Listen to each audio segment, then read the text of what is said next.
Israel को के साथ बहुत ज्यादती हुई थी। शायद मैं वो काम कर रहा हूँ जो कारपेट के नीचे दबा दिया गया था, उसको निकालने की कोशिश कर रहा हूँ। यहूदी यहाँ पे 2000 ईसा पूर्व 1200 ईसा पूर्व से रह रहे हैं। यहूदियों के ऊपर परसिक्यूशन रोमन्स ने भी किया। पैलेस्टाइन का मतलब भी होता है पीपल ऑफ इजराइल। जो सामान्य तौर पर तथ्य हैं, जो किताबों में या अखबारों में आते हैं, जो आधुनिक दौर में हमारी युवा पीढ़ी जो आज के समय में अगर सोशल मीडिया पर पढ़ रही होगी तो उसको लगेगा कि इजराइल के साथ बहुत ज्यादती हुई थी।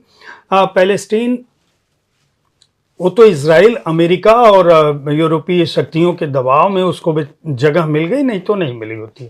उधर हिटलर ने भी मारा, इधर इन्होंने भी हटा दिया। उनके पास तो कुछ था नहीं, चलो इजराइल को उन्होंने एस्टेब्लिश कर दिया और इजराइल अपनी ताकत अर्जित करके अब उसका बदला ले रहा है अरब देशों से, दूसरों से। आपकी पुस्तक अलग तथ्य पे ले जाती है। आप कहते हैं कि इनका इतिहास जो है वह 2000 ईसा पूर्व से शुरू होता है। उसके बाद आप अरब जिहाद पर आते हैं, और जब आप जिहाद की बात करते हैं तो उसमें तमाम फारसी और पर्शियन के जो ओरिजिनल टेक्स्ट हैं, मैं जानता हूं कि आपको ये भाषाएं आती हैं, तो आप उनका उल्लेख करते हैं कि जी ये चीज़ यहाँ पर उपस्थित है, ये चीज़ वहाँ पे उपस्थित है, और ये दरअसल विचारधारा के स्तर पर यह कट्टरता दोनों को जोड़ने के लिए ने महत्वपूर्ण भूमिका निभाई। मैं ये जानना चाहता हूँ कि आज की जो पीढ़ी है वह इस बात को कैसे नकारे कि आप जो लिख रहे हैं, आपका मकसद इतिहास को बदलना नहीं है। जो भी जर्नी अभी इतिहास लेखन में हो रही है, कोई भी कर रहा हो, मेरा ये मानना है कि एक बहुत ही स्वर्णिम दौर है इतिहास लेखन के लिए। उसका कारण ये है कि अभी सारे जो आर्काइवल मटेरियल हैं वो आराम से एक्सेस किए जा सकते हैं, और इतिहास लेखन में एक बहुत अच्छी चीज़ जुड़ गई है कि लोग उस भाषा को समझने की कोशिश कर रहे हैं जिस भाषा में वो चीज़ें लिखी गई थी।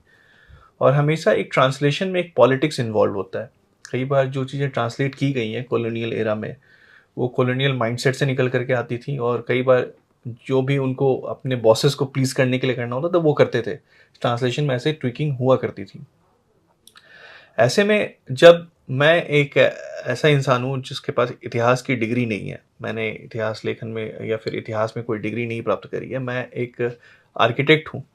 मेरे लिए इतिहास एक बिल्कुल पैशन की तरह निकल करके आता है, और जब आप उस प्रोफेशन में नहीं होते हैं तो कई बार आपके लिए लूज़ करने के लिए भी कुछ होता नहीं है, क्योंकि आप डिस्पैशनेट हैं।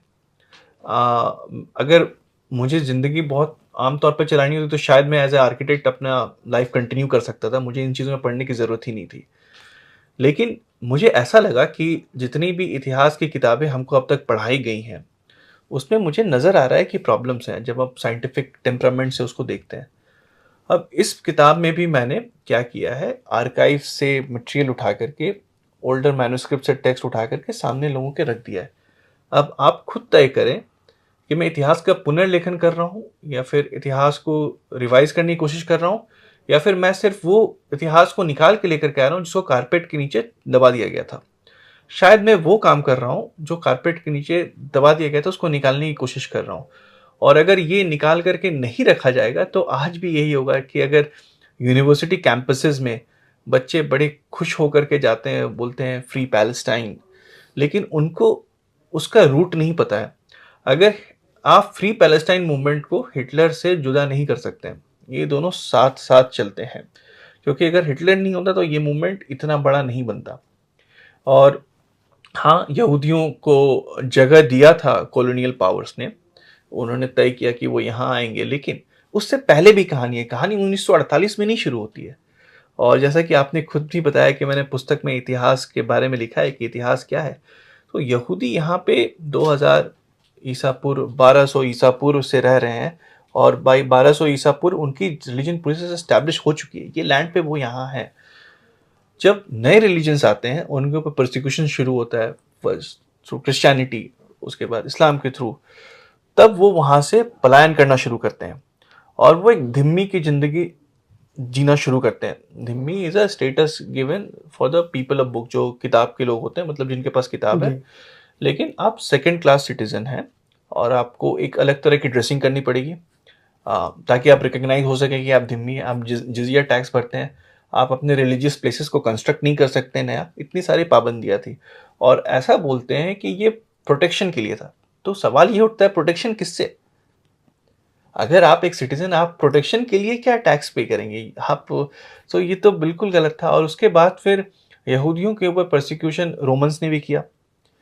यहूदियों के ऊपर परसिक्यूशन इस्लामिक वर्ल्ड में काफ़ी इंटेंस हो गया। हम ये बोलते हैं कि ऑटोमन एम्पायर में हंकी डोरी थी, ऐसा कुछ नहीं था। ऑटोमन एम्पायर में भी वो एज अ धिम्मी रह रहे थे। ऐसी ज़िंदगी वो कंटिन्यूसली बिताते बिताते जर्मनी पहुंच गए, यूरोप पहुंच गए, अलग अलग जगह पे जीना शुरू कर दिया ताकि हम थोड़ी फ्री लाइफ जी सकें। और 1800 के 19वीं सदी में जायनिज्म का कॉन्सेप्ट निकल करके आता है। तो जायनिज्म का कारण ये था कि कुछ लोगों ने ये महसूस किया कि हमारे पास अपना स्टेट नहीं है, इसीलिए हम परसिक्यूट होते आए हैं। तो उन्होंने सोचा कि हमारा स्टेट होना चाहिए। तो सबसे जो आइडियल प्लेस था स्टेट के लिए वो उनका होम ही था, क्योंकि ये जाहिर सी बात है, इजराइल पैलेस्टाइन जो भी हो, और पैलेस्टाइन का मतलब भी होता है पीपल ऑफ इजराइल। अगर आप उसके एटिमोलॉजी में जाएंगे तो उसका अर्थ ये निकलेगा पीपल ऑफ इजराइल। तो जहाँ पे यहूदी शुरू से रह रहे थे, मैं ये मान के चल सकता हूँ कि रिलीजियस कन्वर्शन होते हैं, लोग बदल जाते हैं वगैरह, सब कुछ ठीक है। लेकिन इसका मतलब ये नहीं है कि जो एक्चुअल इनहैबिटेंट है, आप ये मान लीजिए कि कल को भारतवर्ष में ये बोला जाए कि आज से 100 साल बाद कि यहाँ पे हिंदू रह ही नहीं सकते, और बाद में अगर उनको हिंदुओं को निकाल दिया जाए, मैं बहुत ही हाइपोथेसिस दे रहा हूँ, ब्रॉड हाइपोथेसिस, अनफॉर्चुनेट हाइपोथेसिस, अगर ऐसा हो भी जाता है और उसके बाद वो 200 साल बाद वापस आने की कोशिश करते हैं किसी तरह से, तो फिर लोग बोलेंगे तुम कैसे वापस आ रहे हो, तुम सेटलर हो, तुम कॉलोनिस्ट हो। तो ये तो सही नहीं है ना।